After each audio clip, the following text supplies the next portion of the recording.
shortstop, Jack Wilson. In the hole at short, Jack Wilson snaps off the throw on one bounce. And Pence line drive, Jack Wilson snares it, goes to Freddie Sanchez, back to first. Inning's over. That might be a game saver. A drive to left. 1-0 pitch. Jack Wilson, a drive to left. Back is Clark. Warning track, wall. Off the wall and deflects well away from the left fielder, rolling along the warning track. Run scores. Jack Wilson gonna be waved home. Here comes the throw to the plate. It is not in time. And I have with me today Mr. Jack Wilson. Thank you so much for coming on the show, man. How you doing? I'm great, man. I'm happy to be here. I'm excited. I'm a big fan of your guys' show, so I'm pretty pumped to be here. Thank you. It's a pleasure having you, man. It really is. You know, I'm gonna say this right off the bat. I think the season you had in 2004 may go down as the most underrated season for a shortstop in the history of Major League Baseball. I mean that dead serious. Like, it was a good one. It was. I'll tell you what, man. It was a great one. And you know, I wasn't even going to start here, but I'm going to now because I just brought it up. And in looking at, you know, everything, so I did need to research everything because I had no idea, man, that all of this stuff put together. And I kept reading and I was like, what the? And it just kept going, you know, right down to the Roberto Clemente nominee for the team, man, which is such an honor. You know what I mean? And right there, I was like, I got to have this guy on the show because I knew what you stood for as soon as I saw that. And, you know, first of all, congratulations. I mean, not only the All-Star game, the Silver Slugger, just everything that you did. And that can never be taken away from you, man. Like, baseball's a funny game, right? Right. Because it can come and be stripped away from you just like that. And to have that year, what are your thoughts on it? I mean, just that season alone. And listen, this isn't the first time you've been asked this question, but what were you drinking that year, dude? I have no idea. I had just gone through arbitration, which was a horrible process to go through. It's part of the business. And up until that point, before I went through, I didn't know how much of a business it was. And then when you go through the arbitration process, which you never really want to do, but sometimes, you have to, I really got after it in the off season. And I got to the point where once I broke the big leagues in 2001, I kind of figured okay, if I can play really, really good defense, I can play a long time up here. I mean, it's just such a value at that time. It was a little bit different game. Correct. But my entire career in my life was all offensive. I won batting title in the minor leagues. I was a .330 career hitter in the minor leagues. So it was but once I got up there and I realized, all right, hitting's really hard here because they're nasty. But if I can really hone in this shortstop thing, I'm looking around. I'm like, there are guys that play a long time that just catch the ball. And I'm like, all right. So I kind of made almost like a career moment where I'm like, okay, so most of my off seasons were spent just trying to perfect every hop, every read on a ground ball so that I can make it second nature. And after arbitration, I was just not happy with realizing that the game was a business because I always just loved the baseball, loved the game. It was the first time that arbitration seems like it was the first time that you had to look at baseball in a different perspective, right? Exactly. Yeah. And it was nasty and you went through it and I was emotional after it was done because, it's, both sides. You got one side telling you your side who's fighting for you, telling you you're awesome. And the other one's telling you you're terrible. And then you try to, and it's politics. This was right before that season. Yeah. This was end of 2000. It needed to be right after that season. Yeah. So I spent that off season all right, I'm gonna go back to how I used to train when I was a minor leaguer, where it was more like 60-40, 70-30 hit to defense, rather than the other way around, which was what I was training. I just from the get-go just started off hot. I think the coolest thing I tell people that was about that season that I really was proud of is that I only had one at bat under 300 the entire year, and it was the first bat of the season. I got out, and then I got a base hit up the middle, my second at bat. So I was hitting 500, but the only time I'd ever dipped behind 300 the whole year was the first at bat of the season. Really? It was something.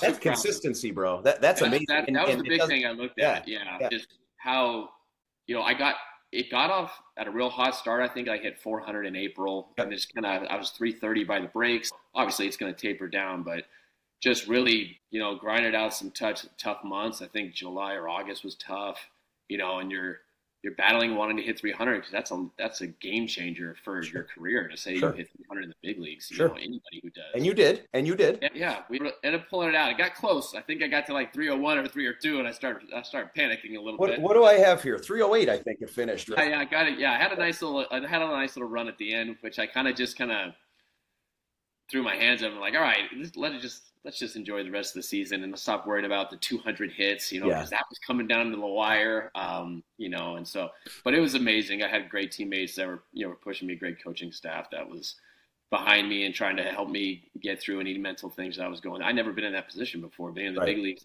and doing that well. So it was an amazing experience for sure. I loved the ride. And how was the All-Star game that year, man? Tell me a little bit about that experience. Oh, dude, walking into that clubhouse was just, I mean, come on, like, I just wanted to get a bunch of autographs. Like, right. Doesn't it kind of humbles you, right? Oh my gosh. I think I was in between Albert Pujols and maybe Renteria, but then there's Bonds, there's Sosa. Yep.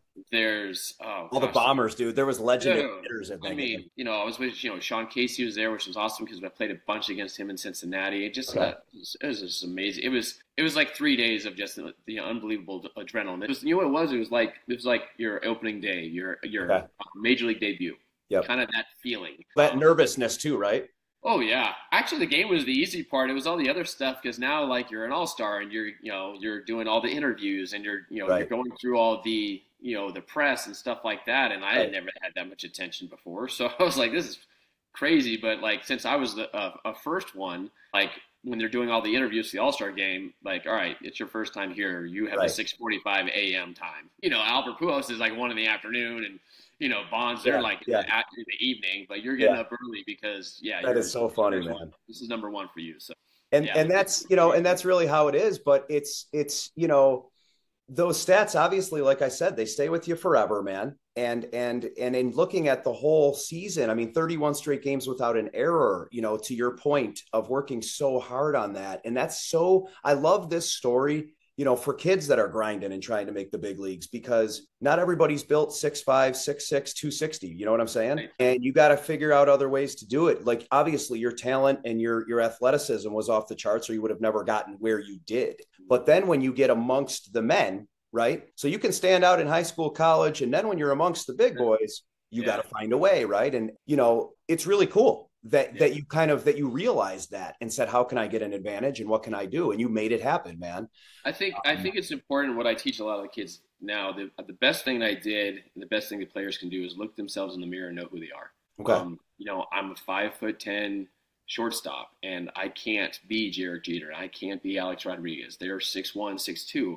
I can be the best version of me. And that's really the only thing that I can compete myself with. I'm not competing against anybody else but myself. And I said, like, my goal was to be better than the person I was the day before, on and off the field. But if I can outwork the guy that played yesterday and be better than him, then, I might be pretty good at this thing, because I never set out to make it to the big leagues. Okay. I set out to be the best player I possibly could. And wherever that took me, I was going to be happy with, because that was the only thing I can control. I can't control who drafts me, where I get drafted. Yeah. I can't control if a team decides I'm a major leaguer or not. That's somebody else's decision. But what I can decide is how I can get after it every day and try to get as good as I possibly can get. But let me give you, and first of all, that's amazing, and I may steal it because I'm a travel coach too. So, but let me tell you this though, as far as there was 40 rounds back then, man, and you were drafted in the 9th. So let's not get it twisted. That's like a 3rd round pick in a 20-round draft. Did you actually get a call from the Cardinals? No. My agent called me, and then the scout that drafted me called me. So. And then I think I signed the next day and was on a plane less than 24 hours later to Florida. We're going to switch up in the middle here. So question 1, have you ever eaten an entire pizza solo? Oh, absolutely. Okay. I worked at Round Table Pizza. Listen, I'm not talking one of those little Dominoes. Oh, no, okay. The big boy. Big boy. Round Table Pizza, my high school job. But yeah, I could take one down back when the metabolism was awesome. Yeah. And then try it now, see how that works out. Oh, yeah, that would not be good. You need to guess what each other last had in their eye listening to, whether that be training or whatever. The last thing. So I'm going to guess what the last thing you listened to, and you need to. Now we don't know each other. You do have to remember, I have high school girls / younger girls, so that changes the palette a little bit. True, but I still think you're a Cali guy. Yeah.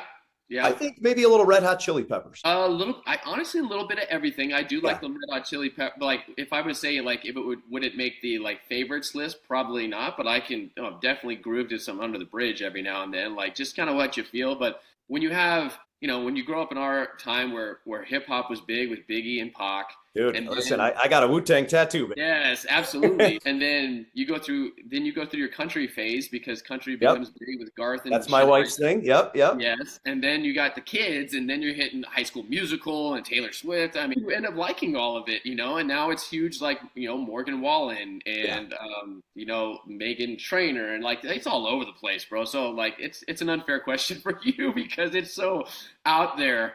Morgan Wallen, I just recently he's got that 98 Braves song. Yes. That's a great song. He's got a lot of good stuff, man. His lyrics are special. They're great. Have you heard that particular song? Yes.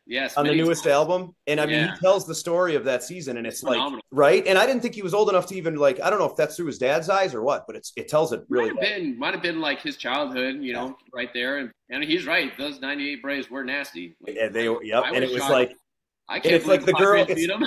It's like the girl you couldn't get. You know what I mean? Everybody anticipated the Yankees-Braves series that year because they were the two best teams, and the Padres beat them, and you're like, what just happened? How did you beat the big three? Like, it was awesome. But it's the same way now. So my house we're enormous Braves fans. Grew up in Buffalo, New York, but when I was younger, TBS, Turner Broadcasting, was big, and it would do all the Braves games. So, when I just had this infatuation with baseball and with the Atlanta Braves was my team. Chipper Jones, is like my all-time favorite guy, and you played with him, which we're going to get into that in a minute because that's just amazing to me. And I was just obsessed with the Atlanta Braves. So that song hit with me, you know what I mean? Absolutely. By the way, this sugar-free root beer, top notch, dude.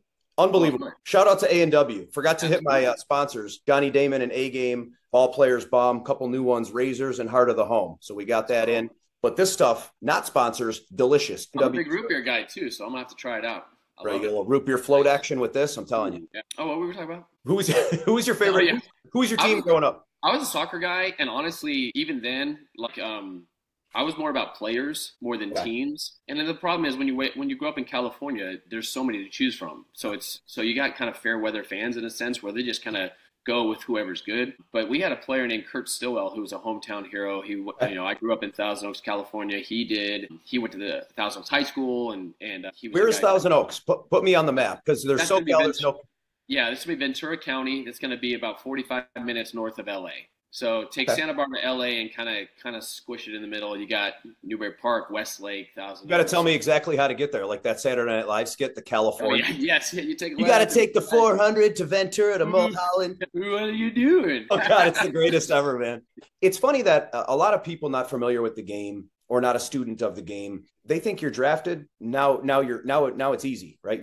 When you're drafted, that's when the real challenge starts. You know what I'm saying? Like that's when everybody else who has that talent, now you're competing. And, I look down lists sometimes. I don't know where I find this spare time with 3 kids, 3 jobs and everything else. But like I look down lists sometimes and you look at draft picks from years past. I do it with football a lot too. I look and I see, and these first rounders, or I go through like the first couple rounds and maybe 3 names you even have heard of. You know what I'm saying? Yeah. And like scouts know what they're doing, bro. So these guys, whether it was injury or mental or the yips or, whatever. So yeah. And there's also like the pressure of being a first or second round pick. Sure. With hey, you're supposed to be this person. And, that's tough for a lot of high school kids too. I coached United States national team. Which I was about to get in. Nice segue, man. Nice job. Nice. So I had a lot of those guys. I had Cam. I had Jackson. Oh, you did? Okay. You coached Cam? Yeah, so Cam didn't end up making our team that year. He was really? He was younger, so he reclassified to skip his senior year, basically. Okay. So he was super young, trying to make the 18U national team, and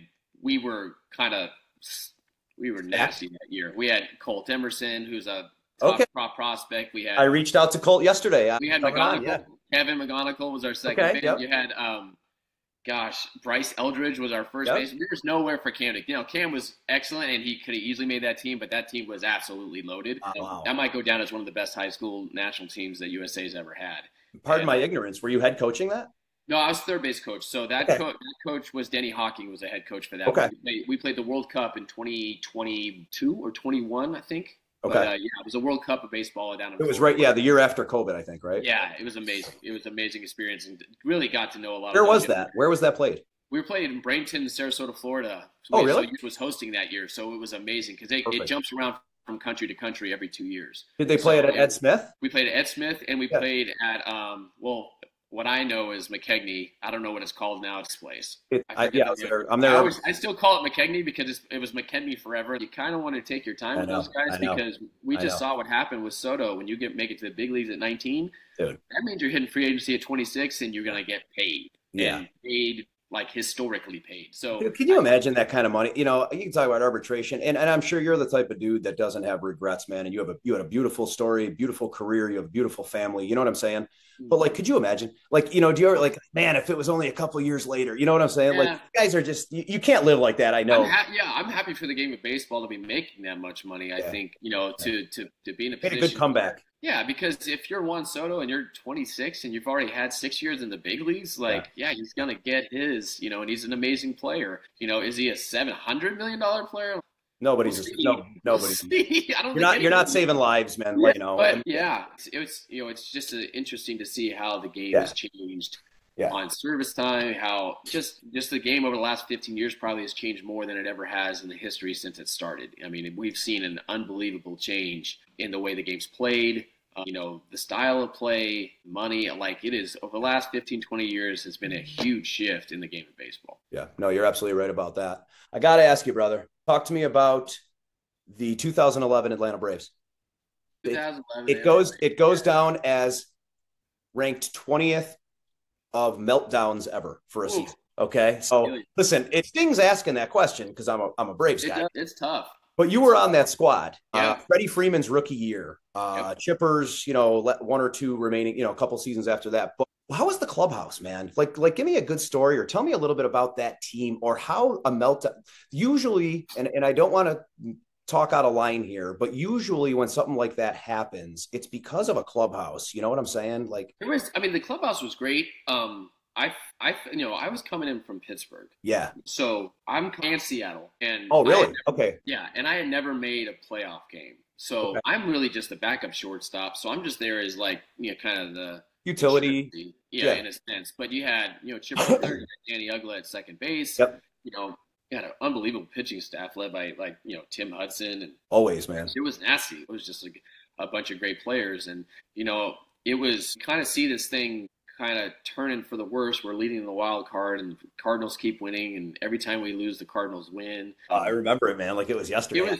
And I was sitting there because I'm still relatively new because I got traded over halfway through the season and I'm still relatively new. And I'm just kind of like there was no panic, which is good. You know, they believed that, you know, we are the Braves. This is what we do. Like we make playoffs. We might not win the division because the Phillies are gross. They're just better. Yeah. And but we're going to make that's wild. Okay. But the sense was like we're still on top, and even if it was to go from like 8 to 7 and 6, the thought process when we're still on top, we're still on top. What killed us when I started to look at it, I think there was 4 or 5 games left, and we were up, and we're playing the Marlins in Florida Marlins before they're the Miami Marlins. We're playing in Miami, and Kimbrel's on the mound. We got a 1-run lead. And I think there's 1 or 2 outs, and the hitter hits a high chopper to Chipper at third base, and like the game's over. And Chipper loses the ball in the lights because it was such a high chopper. You kind of see him kind of like this and try to get around it.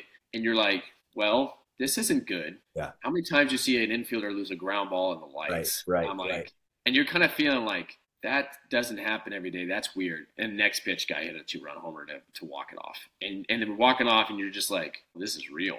Like, this is real. That is a sign right there. If a guy loses a ground ball in the lights and a dude who wasn't a home run hitter takes Craig Kimbrel deep to walk off, I'm like, was at his prime throwing, you know, lasers before lasers were lasers. That was his rookie year. That was when he was. Was it really? He was averaging 2.5 strikeouts an inning. Like he was unhittable, and you're like, Kimbrel, right? He's got the, you know. Yeah, just sitting there like this, like.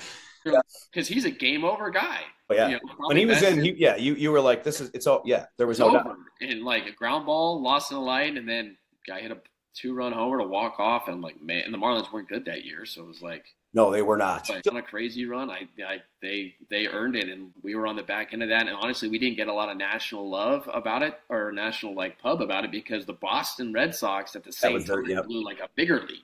So it kind of got us off the hook a little bit. I think ours was like 9. Well, I remember it, man. You know what I mean? I know, I did too. It was, you're almost like in disbelief, I think, when, with the team that we had an unbelievable bullpen, and it just kind of just happened, and you just look at it like that just happened. That really just happened to this team in this place, and it was a tough go for sure. That's cool though, man. Thanks for telling me that story and kind of, you know what I mean? It's for me, being as big of a Braves fan as I am, I appreciate that. And I appreciate, the sentiment of just kind of that feeling. Couple more questions, man. I'll let you get on with your day here. Pittsburgh's probably the closest stadium to Buffalo. We spend a lot of time there, both, a little bit of media wise, a little bit just going there with the kids and the family, because it's such a great ballpark.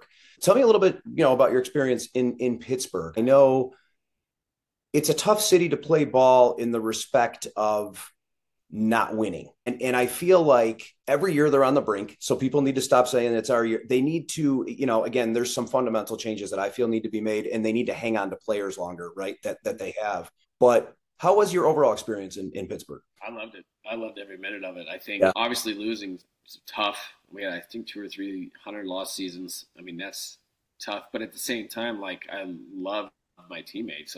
They were great human beings, and they guys that worked hard. It was very difficult to get a free agent to come, a big time free agent to come to Pittsburgh. Right. Just a gritty team though, right? Yeah, it was a gritty team, and we also brought a lot of guys up earlier, younger guys that maybe needed a little more time in the minor leagues. But fair. That's fair. But great experience, great people. The fans were amazing. They want to win, but man, like, they show up. They show up, but they're blue collar people. If you work hard and you play the game hard, they're going to respect you, and they're going to cheer you on. And the second you don't, they're going to let you know, we run the ball hard to first. Like, don't do that here. So I loved it because that was my style of play. Like, totally. I was just going to say that, man. Yeah, loved to if my jersey's not dirty at the end of the game, something went wrong. Right, How did I not go for a ball or not? Dude, that's what I tell all my travel kids. I say, listen, your jerseys they're not supposed to stay clean at the end of the game. Like, I want you diving. Absolutely. So but the people there, the way, the fact that I got, my wife and I got to raise our kids in that area where they were always felt safe. Were you guys right outside the city, like Duquesne or something? Yeah, we're in Mars, Pennsylvania, which is about 35 minutes. Yeah, I know where it is. Yep. Yeah, so I love that area. There's amazing people there, and watched that whole city develop over the time that we were there.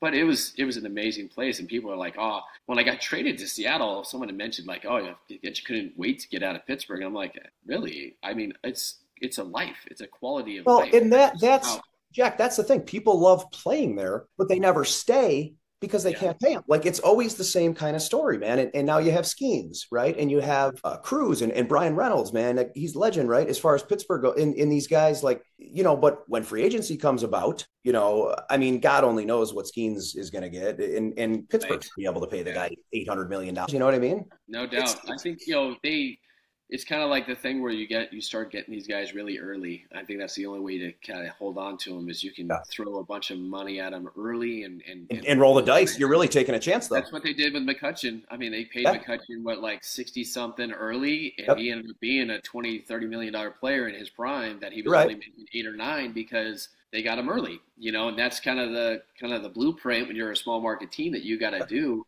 You got to catch them before where it entices them to not get to free agency or even. Excellent point.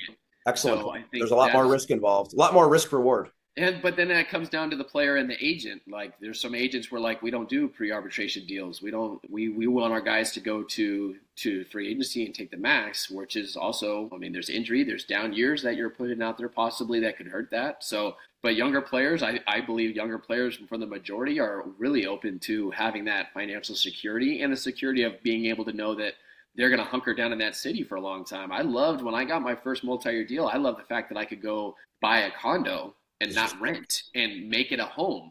Weight off the shoulders, right? Like, you can. Yeah, 2-year deal. It was a 2-year deal, and then I got a 3-year deal off of that, and ended up being a 5-year deal. So it was like we had our house. That's where. If you ask my kids like where they grew up, they would tell you the house in Mars, Pennsylvania, not the house in Ventura County.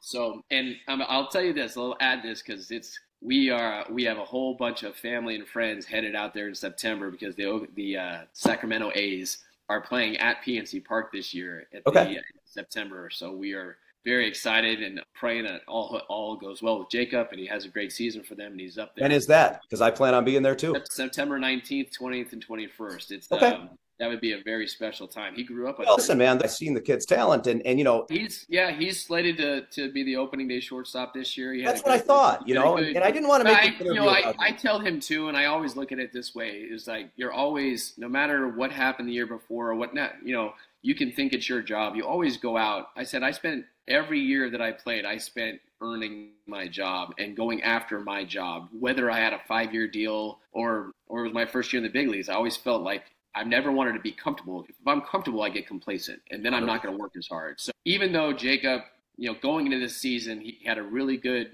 you know, he got called up last year in the second half. He did really well, played a great shortstop, had some good, you know, put some good at bats. I love that it's your position, man, and I love, and you know what I mean, and I love the grit too. He plays the same way, dude. If you look, he plays the same way. And does he model his game after the same way as far as the defensive? No, he's some aspects of it. He's a little bit different defender. He's 6'3", so that changes things. The footwork. I always tell, like, when I work with infielders, like, okay, the footwork should be universal, but however you feel the ball, because everybody's different. Yeah. Whatever you can do to get that ball in your glove and get the out, who cares? Correct. You know, so I was majority a two-hand guy on pretty much everything. And Jacob has a really good – Jacob and Dansby Swanson, I watch, are really good at attacking. And Vanderbilt guy, yep. And I could never do that, but if it works for you, absolutely you should do that. I just think the footwork afterwork is really important, that I learned from Perry Hill, who's the best infield coach in the game. He's with Seattle. We had him in Pittsburgh, and his footwork is should be the same. It should be awesome after you field the ball. But however you field the ball, go after it. So he goes to balls, and I'd be like, wow, I would have completely done the other way. But that's him, and that's his, and it works for him. And I said, that's awesome, because I don't care how you do it. I was always the guy, I'm like, I don't care what it looks like, just get the out. Just take care of your pitchers. I feel the same way too with batting. You know, there's always the argument. Oh, yeah. You know, how it's crazy. Have you seen it works? It's crazy. Yeah, it works. And people ask me a lot, like, what, you know, when they see him, they're going, dude, this dude's all over the place. And I'm like, well, when I saw that he had this kind of knack early on in his life, like he loved baseball, he had a passion for it, and the dude could hit. Like he could put the barrel on the ball consistently. And I'm like, okay, now it's my job. If I were to build in my mind, what a perfect hitter would be. I said, if I could have the bat path of Albert Pujols, because his bat path was the zone for such a long time. I want the load of Mike Trout. I want the hands loaded super early to almost like you're waiting on the ball. And then I wanted to get into your legs like Miguel Cabrera. Those three guys, the best hitters I ever saw. And I was like, if you can mold those into this kid, this is what I want to do. But the movement, the pre-movement came from boxing. I felt like boxers are the most quick and explosive movements. But the only reason they're quick and explosive with their hands is because they're always moving their feet. Boxers are always in amazing shape. Like, that'd be cool to go to a boxing teacher and learn the thought process of boxing, but it's also going to give me a great workout and focus, right? You got to be super focused. You got to have your hands up. Like, it's a full body workout. So I did that for like 3 years, but then I always realized, like, the only way I can be explosive if I'm always moving my feet. And the second I slow my feet is the second he hit me in the face. Like, he hit me in the forehead, the trainer.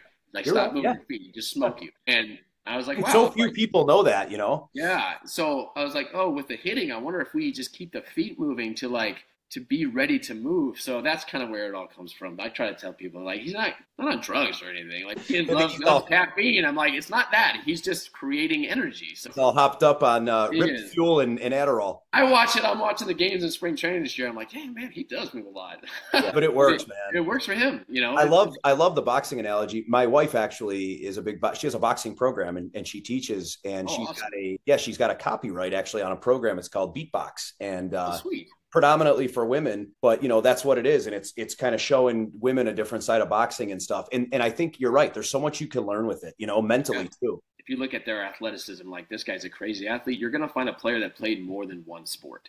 Thank you. Because they've trained their body to do different movements and different things in explosive ways that just baseball doesn't do. So you have basketball players and football players and soccer players. Their feet are incredibly fast. The basketball, they can move laterally faster than everybody. And it's just like, that's what it comes down to. You can learn so much from training from other sports. Most of my training in my off seasons were tennis and basketball. A lot of that's, I mean, you're talking about metric movements. Like, that's all that is. This tennis might be was left, right, and basketball was up, down. And like, that's all we did was me and my trainer, we'd lift, and then we'd play 10 games of one-on-one, and then we'd play freaking 5 sets of tennis, and that was the workout. I love this, and I'm a tennis guy. It's from a perspective of listening to everything that you're saying, and just it's so synonymous to the way that I coach and feel about everything, man. This might be one of my favorite interviews ever, and just seriously, it's just cool to hear this stuff, and I want my kids to listen to this, man. And you know, Stevie Johnson, the former Buffalo Bill, who has become a real good friend of mine. We have a lot of projects together. His thing when he came into the league with football was his footwork. And he was known as the best route runner in the league for 3 years, right? And everybody tried to model their game after Stevie Johnson's footwork. Everything he learned was from basketball. He said he tried to go do Allen Iverson moves to beat people. That's his whole thing. I mean, it translates. It really does. Like, there's, like I said, they stick out. There's so many football players that played basketball. You know, some that played baseball too. I know that, what was the big? A.J. Brown was drafted out of high school after baseball. If you could sit down with 3 dinner guests all time, who do you got? Okay, number 1 is Jesus Christ. That's 100% happening. Okay. And then it's going to be a very far second and third after that. Yeah, I mean, there's not. Yeah, after that point, at that point, I don't even think I could talk to anybody else. Like, all right. You can't go from JC to like. It's completely downhill from here. It's like now I can get like the nicest person ever, and it's going to be like, not even close. So 2 and 3. This is a great Can't be family. Can't be family. All right, I'm gonna hit Kobe. Okay. I'm gonna hit Kobe. Awesome answer. Grew up, being in LA and watching him as an 18-year-old kid go through his life and his ups and his downs and what he ended up becoming as a person at the end. Amazing journey for him. I lost him way too soon, but man, it stings. You just saw, like, when you grew up in LA, you saw this young kid out of high school who was just this amazing talent, but had a lot of ways to go. And then he made life mistakes and he came back from it. And he was a good teammate and then he was bad teammate. And then he learned from his mistakes and turned them into positives, man. And he, like you said, and he's one of the hardest workers of all time. Him and Michael Jordan. I mean, Michael Jordan's 3 then. All right, I'll go. Okay. Yeah, no, that's fair. I mean, Michael Jordan is one of mine. So, yeah. I think too, and I think the reason why is that their mentality on greatness is unmatched on how they held themselves, and I think that it's so understated. I mean, people talk about it a lot, but I also too, I learn a lot from listening to them talk. My goal one day is to be the head coach of a college program. I went back and got my degree, and I've been coaching a lot of different levels. And I read that, man, and I saw what you're doing, and it's awesome. I have a passion for it, but I think like the great athletes, great coaches, they all have the same thought process. If you listen to all the great coaches and listen to their interviews and all the great players, they are hitting the same exact things. And the I'm not satisfied with where I'm at. I'm always chasing the next thing. But those 2 guys particularly is a different being. Like, I know I worked my butt off. They're Martians. They're Martians. They're wired different. Yeah, and they did 10, 15, 20 more times work than I did, and that thought and that. That. Yeah, but how hard you worked and you put every ounce of energy into it. It's like, how could they even do more, Yeah. And just, the whys, the questions that you would have for those guys to be like, how did it come about? Like, what clicked at what age? And there's just so much information there. And, I think, I just love, that's the best thing about, coaching and playing is just like always wanting to learn more. This game is always evolving. There's so much to learn. And that's what I love about your nature, is I can tell you absorb everything. You're not too good for anything. You know what I'm saying?